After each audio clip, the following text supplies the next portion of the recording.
Welcome to For Mannerless Women. I'm your host, Adelle Onyango, and this is a space that is committed to nurturing a new generation of shame-free women who are ready to meet their best self. In this episode, we dive into female friendships and the power they can bring to your journey of womanhood. Helping me do this is my friend who is a powerhouse in media and advocacy. She's also the founder of the Inua Dada Foundation, Janet Mbugua.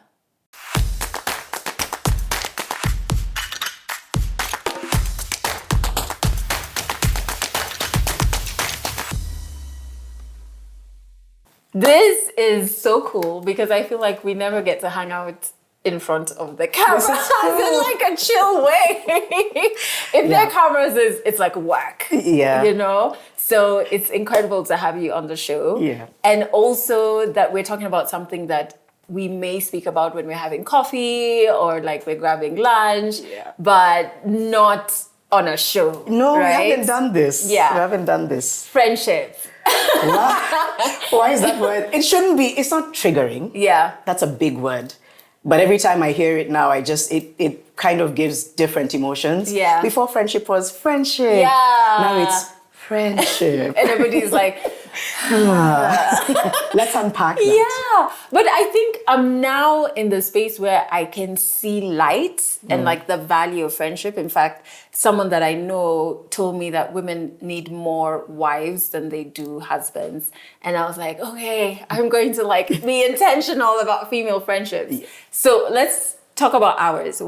Where did we first meet? Because I couldn't remember. How did we not? I can't remember. Just talking yourself.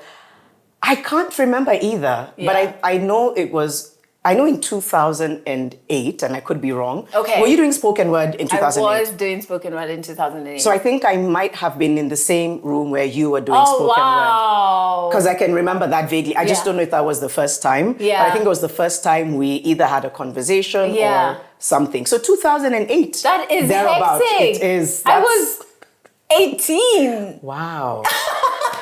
How old was I? Had you just started spoken word or you done it for a while? I'd started open mics. Open mic. Yeah, okay. because I'd been writing, but I'd not had like my own gig. But so that was the start of, what? Was it Kwani?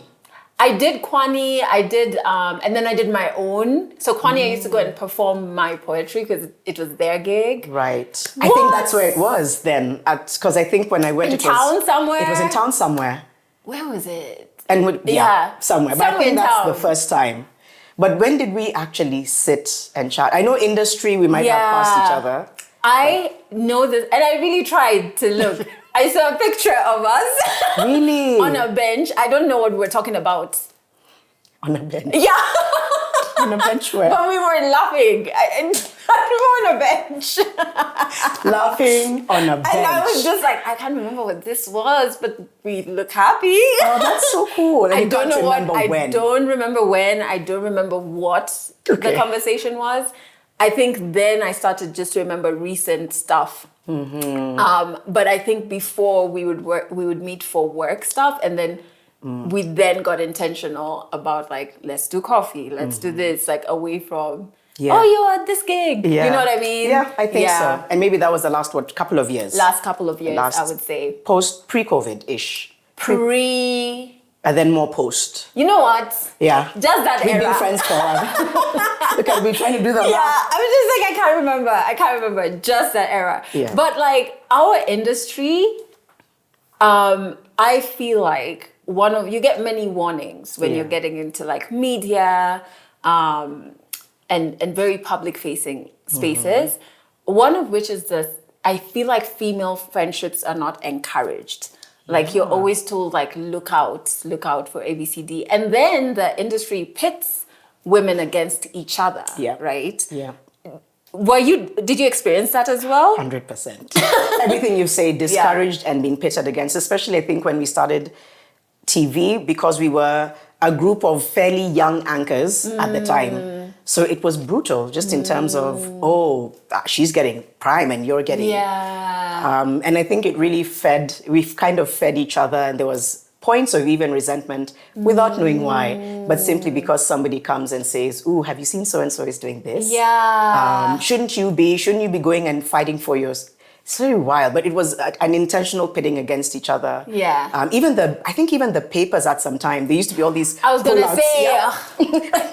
those stupid. It's coming back to The stupid the tabloids. Yeah, where it's just like who's better, and you never see them do the same for like Nope. the male journalists or celebrities or whatever. It's always like who between these two women is, and it's so strange. And yet it kind of messes with your psyche because before you know it, somebody's just not talking to you. You started also young, right? In I media. started pretty young. Yeah. I like 20. Right. So Yeah. for TV, I was 23. So first you're young. You're trying to figure out this media, which is largely older male dominated. And then there's all these other things. So I was like, you have to start learning to pick a struggle. Yeah. Are you going to be stressed about, making fake enemies or try and figure out your voice and your style in this industry? So it was it was a weird time. It would have helped having the opposite, which is work together. Yeah. So the women who stood with me were now the older ones. They were like, we just need you to deliver well. And they were not mean about it. So that helped. But in terms of peers, it was tricky. And the older self-aware ones. That's Because true. like, Oh, yeah. I have to be very honest. Like, because... Yeah, that's a good disclaimer. Because like how the industry is set up, like when you're a younger woman coming in, you are presented by the powers that be as a threat to the older woman. And the way they treat that older woman is that she's no longer valuable, whatever. If she's not self-aware and she starts to believe that, you're a threat. Yeah. And it's bullying and it's whatever. And it's just, Yeah, it's ridiculous. when you get out, you're not thinking of making friends. You're just like... in fact, when anybody comes and says, hi, you're like, what do you want? Yeah, exactly. What are you looking for? Yeah, that's true. Older self-aware. I think the two then, maybe I was fortunate because the two were older and self-aware. But then years later, running into older, non-self-aware. In fact, starting at another station much later when I'd come back from South Africa. And I'm literally about to go do my first bulletin at the station. And this person comes to the makeup room, unprovoked. Comes in, she's like, oh, so I hear you're starting today. You know what, here we do things differently, da-da-da-da. And midway, I just wanted to be like, do I ask her, what is she saying? What is she doing? But you could tell it was, trying to put you in your place. Yes. And then just walked off. It was just very weird. So you're right. She was older, but... Let me tell you, I had someone tell me, why would you wear that top like that? In my head, I'm like, why does what? it bother you? First, I'm on radio. Nobody can see it. They literally just from nowhere. Secondly, unprovoked, they've said. And secondly, like... It's also on my body. Like, it's not on yours. Why is it bothering you? So it's like... Yeah. And I always knew it wasn't because this person is a terrible person. The industry does actually pit women against each other. Yeah. And you can find yourself just buying into that. Yeah. So making friends is difficult. Even the older you get, I feel like it gets harder because a lot of the things that were done for you when you were younger, it was easy to make friends. You were all in the same school. Your routine was the same. Break time, same time. You almost have no choice. You have no choice. Your parents are the ones organizing when you guys are meeting up. You know what I mean? Yeah. And then you get out and you have to still adult while doing all of these things because community is important and connection is important. Let's talk about the things that make it hard to make friends. Yeah. And there's something you've mentioned that I just found so interesting in the past you've mentioned is shame. The role shame plays in making it harder for you to make friends. Yeah. Maybe you can unpack that. Yeah, we can. It's interesting we're having this conversation because I feel like there's been a weird sort of like tidal wave with me and friendships and relationships. It's starting to settle, and the wave was, it's been like that for some time, especially the difference between pre and post-divorce. It's like two different societies. Oh my God. Yep. And that's where, right? And that's where I think that's when you really begin to see friendships for what they are. Did you lose friendships Yes. during the divorce? Like, let's just say it. Not even that. Adele, there's some Christmas parties you're not invited to. Oh my goodness. Yeah, because it's just like, where's your +1? They don't say it, but suddenly when you're no longer +1, there's just a very quiet. My God. And I noticed another friend of mine who's gone through it was like, oh, I thought it was just me. It's like, no. Especially if you live like in an estate. Oh, there's a weird, almost subconscious profiling. Even when you walk in to like the party and everyone's like, hi. And deep sighs. But this is so crazy because like on a personal level, if you tell me you're divorced, I want to be friends. Yeah. Because I'm just like, I know. come. Let's sit. Let's talk about it and compare. Especially women, I'm just like, it just demands a very self-aware version of you afterwards that I feel like at least you've checked certain boxes, you know? So, okay, so that shame comes up in that way. Shame comes up in that way. And I think I've also, and I've told you this, Adele, I've been trying to interrogate my shame. I'm still literally in the thick of it because sometimes it just shows up when I didn't expect it to and I don't expect it to. I'm like, oh, I thought I dealt with shame, for example, going to pick the kids from school. Yeah. And I don't know, sometimes I'm like, is this thing in your head? Is it because it's a, society kind of forms all of these opinions, and then why are you being affected by it? So those are the things I'm interrogating. So I'm aware there's shame. And then that holds me back from wanting to be friends because I'm like, I'm bringing a very malfunctioned version of myself, and I don't know that you deserve that as a friend. So again, it's in my head. I'm figuring it out, and literally as I'm speaking to you, it's just a bit hazy. So I hesitate because of that. Yeah. But I feel like even when you say it's in your head, it's valid. Yeah. Like if you're feeling it, it's valid, no matter how you may think like, oh, this is not real. It's real, it's valid, and then now you start unpacking it. Because I feel like for a long time, women are socialized to derive their worth from the man that's next to them. So before you're married, it's like your dad, your brothers, you're rounded off, right? And rounded off to the nearest man. To the nearest man. And then when you then choose to leave, you admit it. Society has said, yes, you have gone the right way. And then now you run, it's just like, what's wrong with this one, right? Yeah. That shame is so valid because you've been for years been socialized to derive your worth from certain spaces, right? Yeah. So I still remember like when you mentioned shame, I'd never thought about it in terms of like friendships. But I remember after my divorce, and I think I'm pretty self-aware. I feel like I've done work on myself. But sometimes I surprise myself. Because someone asked me, oh, how is so-and-so? And I said, actually, we're not together. And then out of nowhere, I added, oh, but I'm with someone else. And like the drive home, which is a long drive because I live far, I was like, where did that come from? Sweetheart. Yeah, but I guess because it's a journey. Yes. Yeah. So even in that sense, I think, maybe just give yourself grace. Yeah. We've been socialized for so many years. Yeah, that's fair. That's really good. I think like you, it's the same thing. I'm like, there's been years when I'm like, oh, I feel, I feel like I'm past this and I'm figuring it out. And, at least there's an amicable space and raising the kids and co-parenting. And then I wake up and I'm like, why do I not want to go to that event, or why do I not want to go there? And that's when I interrogate and I say, oh, is it because you're going to show up and feel like you're going to have to, I don't know, either not explain, but the very sight of you will already have so many questions. So then I do that, then I choose which space feels okay to go to, which space just feels like, let me sit this one out. Yeah. But even with friendships, I think I find myself, you can find yourself clicking with someone and they're just like, oh my gosh, we should. I'm like, or, oh, what's your IG? Yeah. So they're asking for your phone number. I'm like, or just here's my Instagram. Yeah. You can DM me, it's fine. I read my DMs. But we're not taught how to make friends. That's true. We're taught maybe not the right things, but we're taught how to go into romantic spaces, right? We talk about flirting, we talk about all these things, but like as an adult, what does making friends look like? What does intentionally carving out time and saying, hey, can we have a call every last Saturday of the, you know what I mean? Like we're not taught. So you're also just like, this is very strange waters for me. Yeah.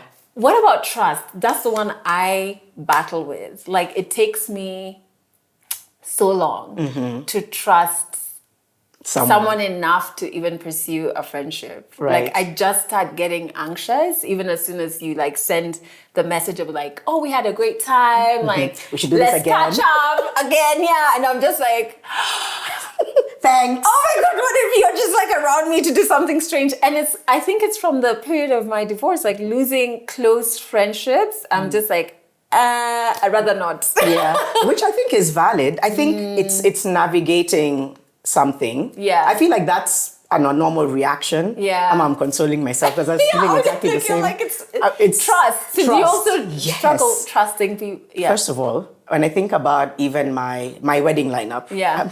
the other day I was just like, I'm not even friends with any of them.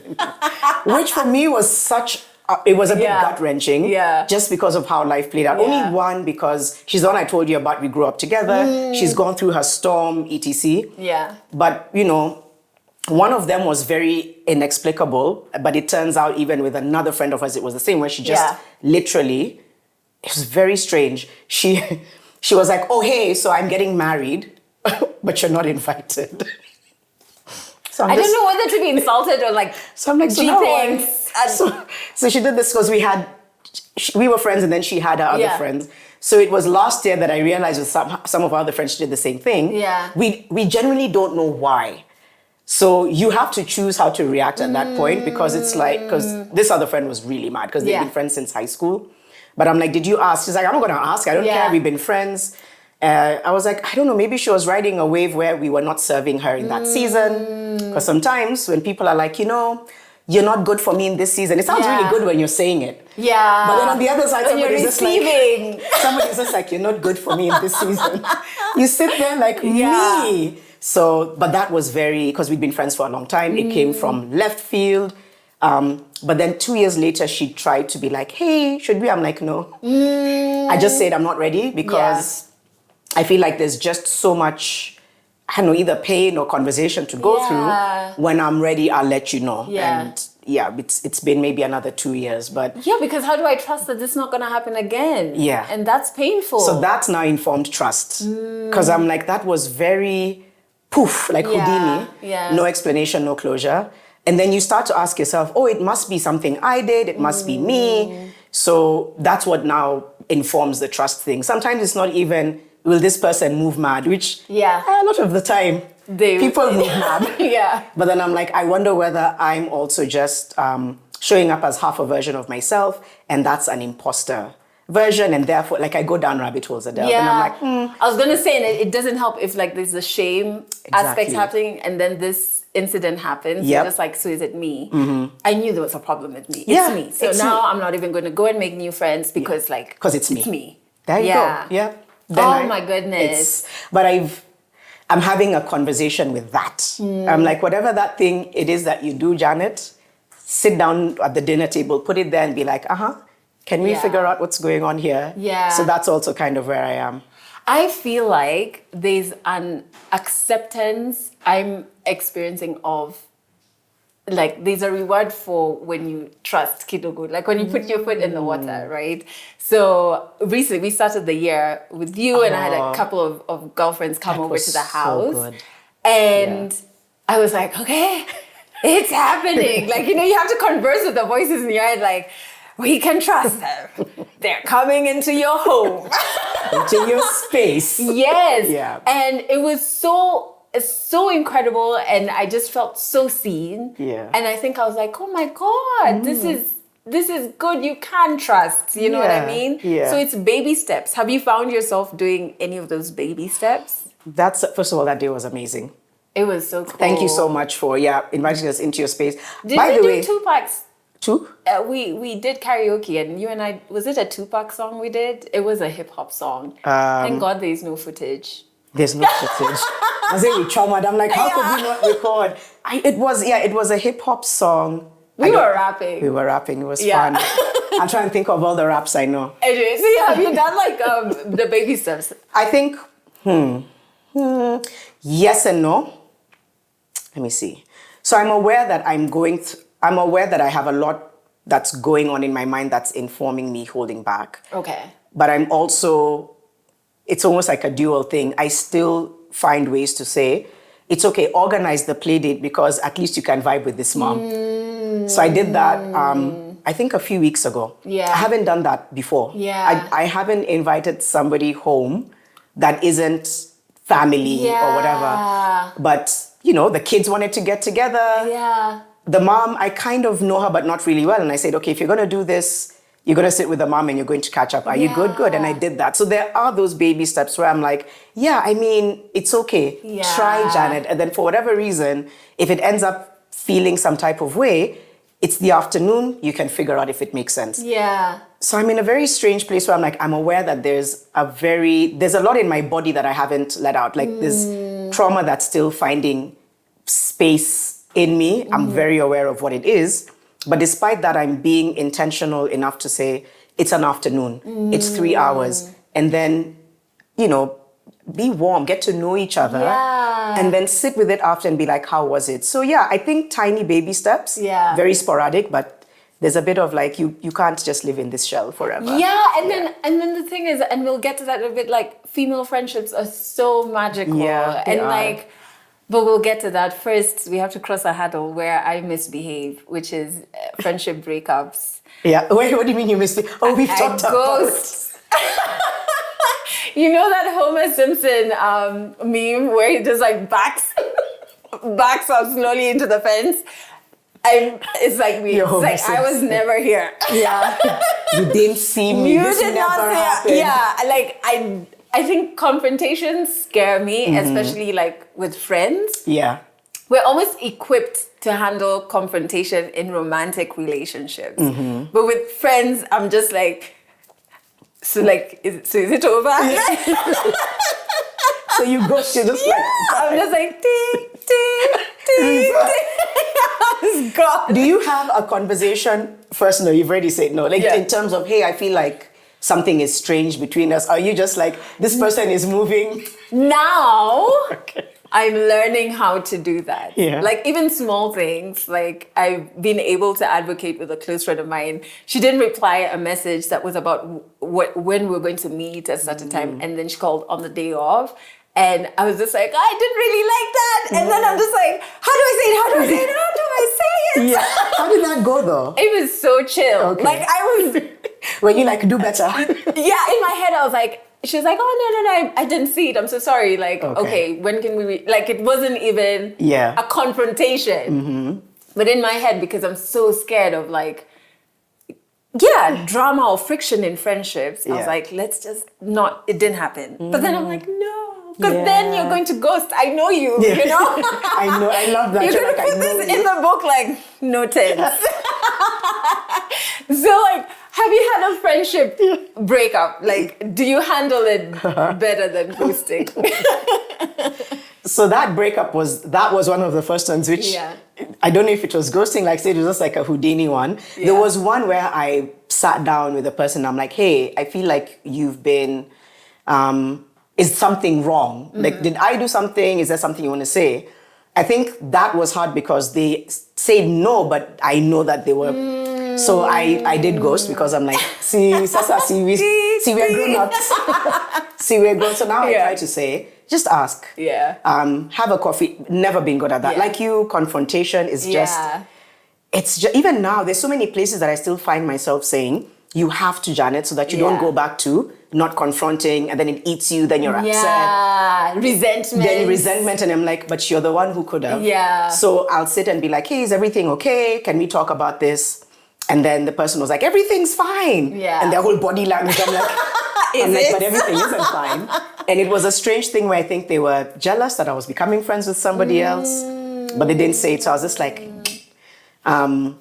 was it hard? Yeah, there was a bit of grief because I was like, well, I feel like I did, create space for us to figure it out. For whatever reason they did it. Then they kind of went around saying, oh my God, she broke my heart. Yeah. I'm just like, but you're a grown up. You can just say, this is bugging me or whatever. So that's what's also affected trust. Because I'm just like, how are you supposed to come into a friendship? Okay, you are supposed to try and be honest and open and invite perspective that either you agree or you don't, and give it grace and time. Sometimes I'm very OCD and I think, so I'm like, rule number 1. So I go with my checkbook and I'm like, was I honest?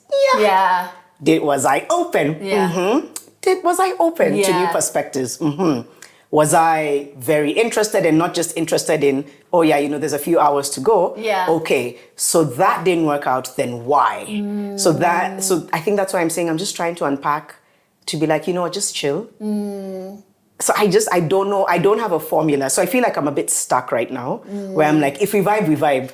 Then we'll figure it out as we go along. But if instead of overthinking it, because maybe they're in a season where they're not coming as their full selves, and you're taking it like, oh, maybe this just isn't meant to be. So I've realized patience is very important. Yeah, it is. People being patient with you, right? Yeah. And you being patient, for me, it was like, I need to be patient with other people.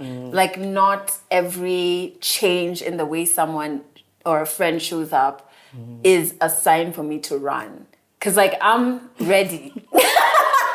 Backpack Just on. like, don't pick up my call once. I'm like, well, no, it's a good time, but I'm out. Yeah. But I've now learned that people go through different seasons, as you said, and there's I think what I call it now is that if somebody has been vulnerable about their life, their experiences, and the things they're going through with you, then it's an honor for you to be patient with them, because like, nobody else in the world gets it. They could snap at someone in their workplace or on the roads, and that person doesn't have the honor of knowing why. Wow. You have that honor, so you can be like, I feel my frustration and it's valid, but get this, like, we have the inside scoop. We know why she's acting like this. That's helped me, like, calm down a bit. That's really because healthy. Before it was very difficult. That's a really beautiful way of putting it, which is, you have the intel to understand why they're acting a certain way. Yeah, and they trusted you, and you were a safe space for them, and they shared this so that, you can see deeper. But it was really hard before, and I don't know if it's divorce related, where I'm just like, I did not see red flags before. None is gonna catch me slipping. No one, even if it's employee, friends, whatever. Like, one wrong move, I'm like, well, wait, but that's really real though, because now is it like you're overcorrecting now? Yes. Because you're like, how did I miss that? Oh, I'm not gonna miss it again. And I had to be like, this is not how we're gonna live. I life. really We like can't do that. I really like that. So, what do you look for in a friend? Wow. Right? Adelle. That was like, you see, it's the last one. The last question. It's such a difficult one though, right? Because people get disqualified. I used to be strict. You used to have a list. I'm just like, she's not, what? You went to your clubbing the last 3 weekends? Not friendship material. Honestly, it was just like, it's my way and my way of seeing the world only. And if you don't see it the way I see it, well, that way it was nice. Yeah. So, like, what do you look for? What are must-haves? I think one thing I'm trying to learn with myself is to be patient with myself. And so it would be great for that to be mirrored. So patience both ways is very important in the sense that I realized the other day, I'm like, maybe you do have a side of you that's complex. It doesn't mean there's anything wrong. It just means it can be misunderstood. And when it's misunderstood, the way people react to it is because then I'll also try and be like, I don't know why you're confused by my complexity. Just ask me. Yeah. If something is you're so complex. Yeah. What is complex? Yeah. Let me help you understand. Yeah. So depending on that, so I've now tried to tell people, even one of my co-hosts the other day, I was just like, I don't know what happened, what was said. And I think I said something like, wait, so do you think you figured me out? They were like, nope. and then I asked them, but is that a bad thing? They were like, no. So they were just like, you are you, I'm getting to know you, you're getting to know me. There's probably a lot that we'll get to know about each other, but it's okay. So I'm like, okay, then it's possible that you may not come out as you fully are, because I'm a slow burn. That one. Yeah. Is it low or slow? Slow. I'm a slow burn. I'm a slow burn in love. I'm a slow burn in friendship. I realize that. And that is okay. And that is okay. Not to everyone. Others are like, let's be BFFs tomorrow. You're like, which is okay. You can look for the people who do it that way. Look for the non-slow burn. Yeah. So I think what's critical for me is that recognition. I do try to vocalize it now. The other day, there was somebody who was like, let's do coffee. I'm like, yeah, we'll do coffee at some point. Yeah. The following week, let's do coffee. I'm like, hey, listen, we'll do coffee. Yeah. It's cool. We'll figure out the scheduling that works. We'll do coffee, I promise you. Let's just give it a bit of time. They've been good. We'll see how. It's like next month. Next month. But I try to say, hey, I think I'm just more comfortable with us. Let's just give it a bit of time. There's a few things on my plate, which is true. There was a season which is busy. So is it okay if I can get through this busy season? I'll be more present when we do coffee. And they said, okay. Yeah. So I try to say it now, where I'm like, I can't be in the middle of madness and then show up for coffee fully as myself. It'll burn whatever it is that we're trying to be as friends. So yeah, slow burn understanding is very important for me. And patience. And just patience. Be patient with me. Be patient. Are you the same? Like, just be patient with me. I think where I'm at in terms of friendships, or like what I seek in people, is self-awareness. Yeah, like you're doing the work. And self-awareness and doing the work. Because somebody can be self-aware that they are an asshole. Yeah. And they're just like, this is how I am. They want to live in it. this is how I arrive. And that's, you're very aware of yourself. But you're doing work on yourself somehow. And you're just like always in this quest for like, how can you meet your best self? What does that look like for you? I feel like that's such a huge turn on for me. Yeah. Because then it means if I'm around that energy, I'm also not going to slack. You know? I like that. And there's accountability. Because a lot of people, accountability is just like, meh. Yeah. So that's also important. And I've learned that like self-awareness doesn't have to look the way it looks like to me. Like for me, there was a time where like, you're not in therapy. I'm just like, off. I want to see that list of yours. I need to exist somewhere. And now I'm just like, it looks different for different people. Doing the work looks very different. Like for me, talk therapy worked for me. For the next person, it's something completely different. Yeah. But when I hear in conversations with my friends, like, oh, sorry, I was too busy to pick. I'm like, I have a friend who's an artist, and she's like really learning and like improving her sculpting, and she's like, when I'm in the studio, I can't even pick my calls, and I'm just like, yes, me who before I used to be like, if you don't pick my calls, but when I hear that, I'm just like, look at her, like just working and bettering herself, like it's so wonderful. Now I'm learning like it looks different, and that's the only thing, because I even stopped saying I want somebody who's honest, someone to make time for me. No, now I'm just like, please, self-awareness and working on yourself, whatever it looks like, that's enough for me. I really like that. And being able to say it and being able to communicate. I think that's important. Even when you're communicating, saying either I don't know what to say. You're not serving me in this season. Those ones really have reminded me. I got that lesson from I Ain't Mad at Ya by Tupac. Yeah.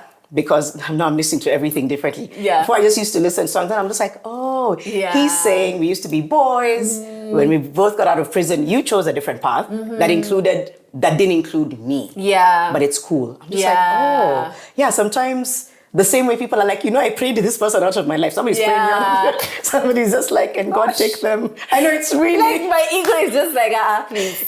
You feel it here. And that's when it was a truth slap for me. Yeah. Like, you know what? Sometimes you're just not serving somebody in that season. And instead of, you can actually feel the pain, but you can also take some time to pour into yourself, whether it means doing a self-audit. Sometimes it doesn't have anything to do with you, but self-auditing isn't bad. Yeah. And do it when you're in a healthy space, not when you're spiraling. Yeah. Where you're just sitting and being like, okay, now that you have called you to this meeting, all right, what are those? Because I feel things in my gut. I think a lot of us do. Yeah. So whether I'm angry or sad or upset or whatever it is, I really take that self-audit to be like, please trace where that's coming from. Yeah. And then link it to the situation or scenario that always triggers it. And that's been very helpful. Where sometimes I'm like, so if you're going into a friendship or even with your kids or anything, you need to be mindful of this. For example, I realized the other day when I'm scared, sometimes it projects as anger. For very many people, actually. Really, yeah. right? So I had to tell my sons the other day over dinner, who asked the other day, I don't know who we were with, and they were like, do you think you're over informing your children? Yeah, no. Because the other day they heard one of my sons say, I let my intrusive thoughts win. And they're like, now see, he's 6, he's supposed to let his intrusive thoughts win. He's not even supposed to know that they're intrusive. Those are just thoughts. But so I say to them, you know what, guys, I realized the other day I was snapping at you a lot, but I was scared because of what happened. But I need to figure it out, but I'm sorry. It's a control thing. Like it's fear, then you have no control, and it's like frustrating. It's anger. So like fear actually does come off as anger often. Oh, wow. So, Oh my goodness. Just trying to figure out. And then when I do that, I say, you know what, you're doing you. You're trying to figure out the things that maybe can hold you back. So extend grace when you're going into a new situation, because now that you know you do have a bit of fear. Yeah. There's a lot of things you still haven't processed, and you decided to take a very hectic job every day, so that now there's even less room to process. Minimal sleep. Oh my God.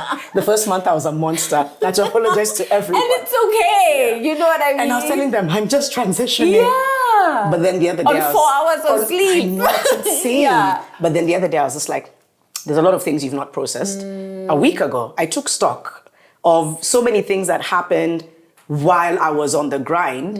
And I said, you know what? It's going to show up at some point.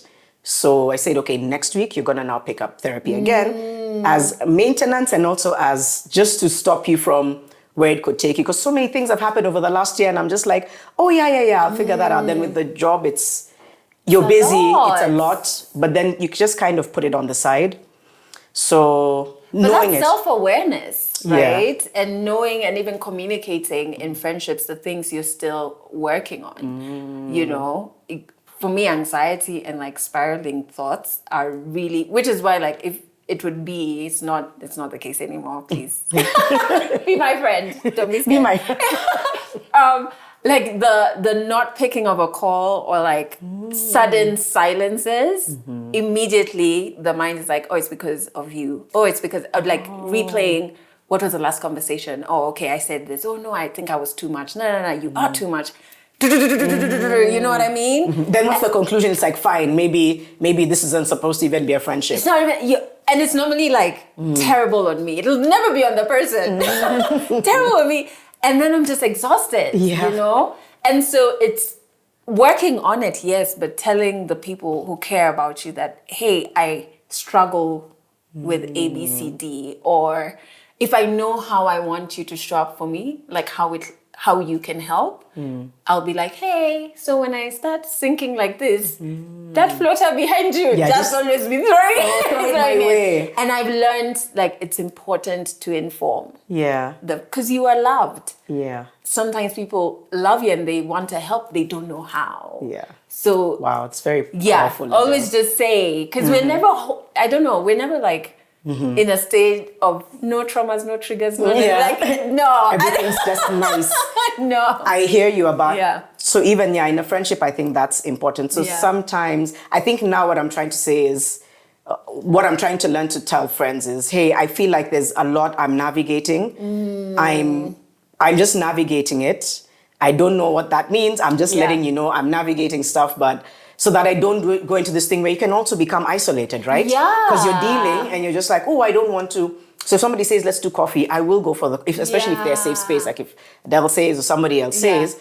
And then when I do show up and it becomes, oh, how are you doing? How are you really doing? I say, you know, there's a wave I'm riding, or I use that a lot.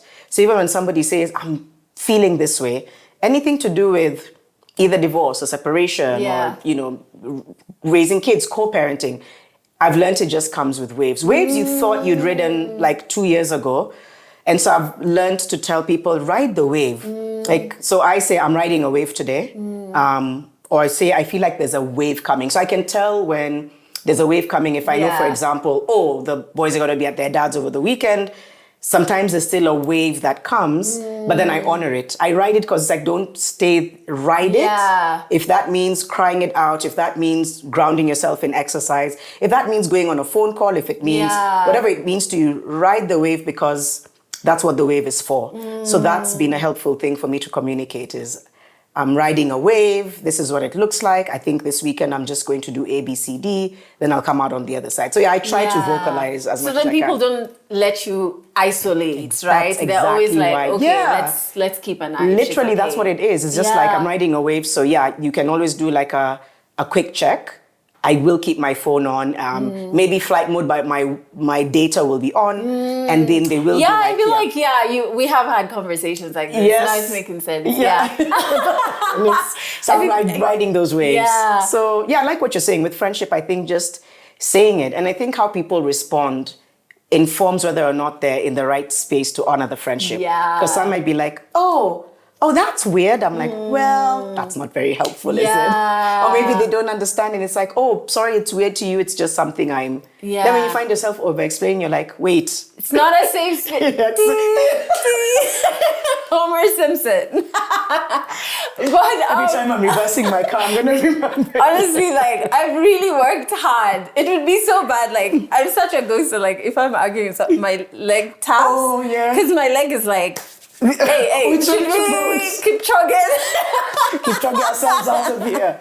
But I mean, credit to how far one comes, right? It's always like, even saying things is a milestone. Being able to confront things is a milestone. So sometimes I'm like, those are small wins, Janet. Just the fact that you were able to tell this person, this is how I'm feeling, or I wasn't really happy, or hey, can we move this to next week? Or is it okay? And not just saying, hey, let's meet next week.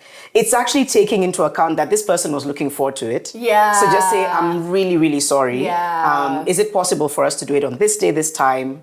Is that okay? And not just being like, see, next week is another, I'm just like... Because then they feel devalued. They feel devalued. Yeah, I think so. And so to like round this episode up, I think sometimes when we talk about how difficult friendships are, or like how people can show you dust, it can add on to the belief of like there's never anything beautiful in terms of female friendships. Like those don't exist. And I just feel like they are there and they're so beautiful. There's a poem by one of my favorite poets, Titi Lope. And she, They Gather Me, I think is the name of the poem. And the first line is, everywhere I am loved well, there are women.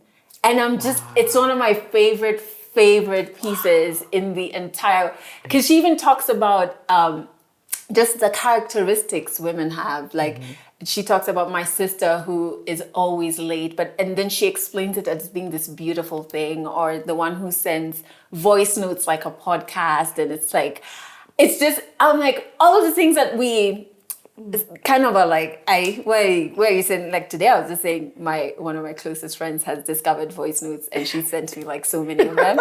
But in this poem it's seen as like, oh, what a blessing, you know? What do female friendships mean to you in your journey of womanhood? Oof. I'm trying to see if I should prefix this by saying, I don't know that I'm okay, let me try and... I think there's room for me to experience the complete wholesomeness of female friendships if I lean in. And I think I need to better lean in. There's still a part of me that's not. And it's about saying, lean in. Because what you've just said, I think I was speaking to somebody else the other day who said the same thing. She was saying, we have a friend, she's older. She said, we have a friend, there's a couch and a blanket in her house. And we know... She says when she opens the door and she sees one of us and we say like couch blanket, she's like, go. And then she knows we need a good cry. So she'll be preparing things as one of us is sobbing. And then now she'll say, I know. That's so wonderful. It's so, so beautiful. Yeah. But female friendships, I think have, oh my goodness. I don't know if I would have been able to navigate the last maybe 5 years without female friendships. I think I saw them as one thing before, like you're saying, either competitive or you're here because you want something or if it's for a reason. But actually, I feel like sisterhood and womanhood is this invisible hug that just invites you to say, I hear you and I see you because I'm like you. The world sees me the same way that it sees you. And therefore, we're quite interlinked in terms of our experiences. Therefore, there's nothing you can say or do that would make you seem less or strange because of that. So it's been very affirming, especially the ones which have, been several years now. And I think they're only getting better because now I feel myself being able to be honest. To be like, hey, the next time we have lunch with Adelle is be like, remember when I told you I was writing? That's me. There's another one coming. I'm under it. We got Genie Apple. So that's been being able to come up for air and know that on the other side of that, there's a woman. Yeah. It's been like, what do you call it? What do you call when somebody, like a trust fall? Yeah. That's what it's been for me. Like there are these hands ready to... hands ready. And it's been very simple, but very deep. It's nothing extravagant like, oh, we're doing these girlfriend trips and all that.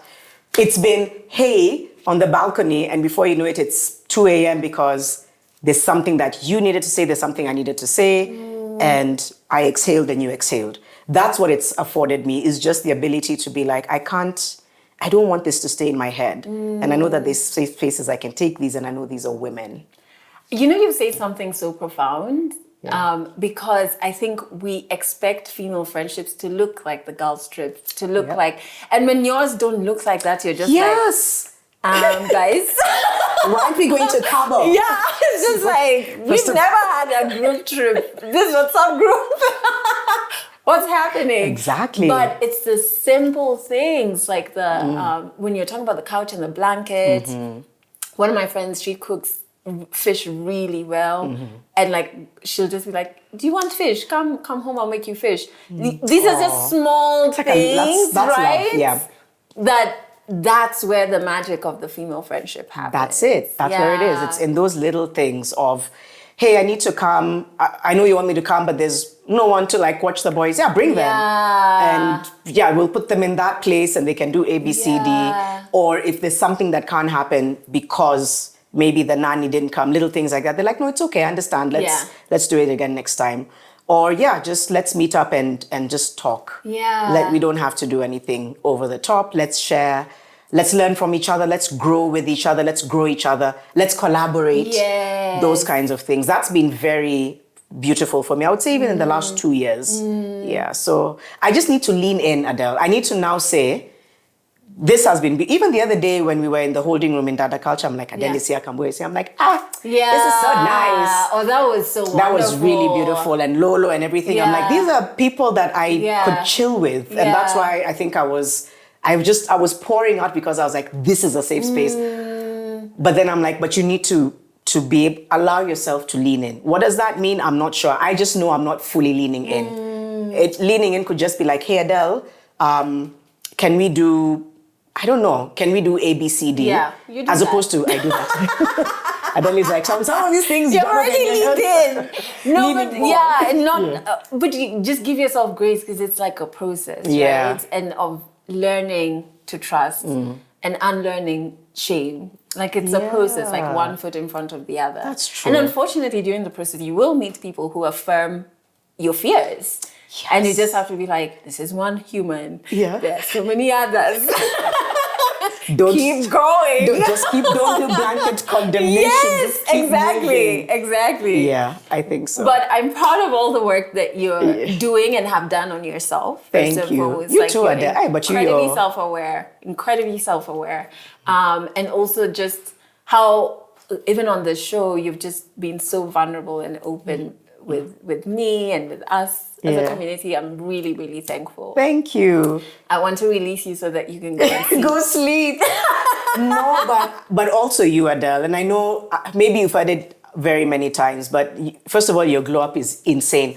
I was telling somebody, you guys are saying Adelle is glowing. It's because it's inside out. It's inside out.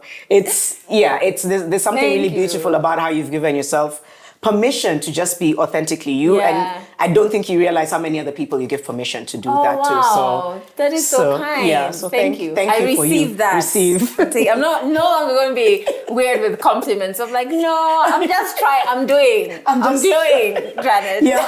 We talked about it in the holding room. Yeah. But Kenyans were like, we're just trying. No, we're doing it. We're doing it. Thank you. Thanks for coming. This has been, very healing. Yeah, and I hope you enjoyed this episode. If you check out the description, we put links to all of the incredible work that Janet is doing. You can check out her shows. You can connect with her inspiring content on social media. And of course, if you like this episode, give it a like. Share it with all the mannerless or almost mannerless women in your lives, and subscribe so that you do not miss out on next week's episode.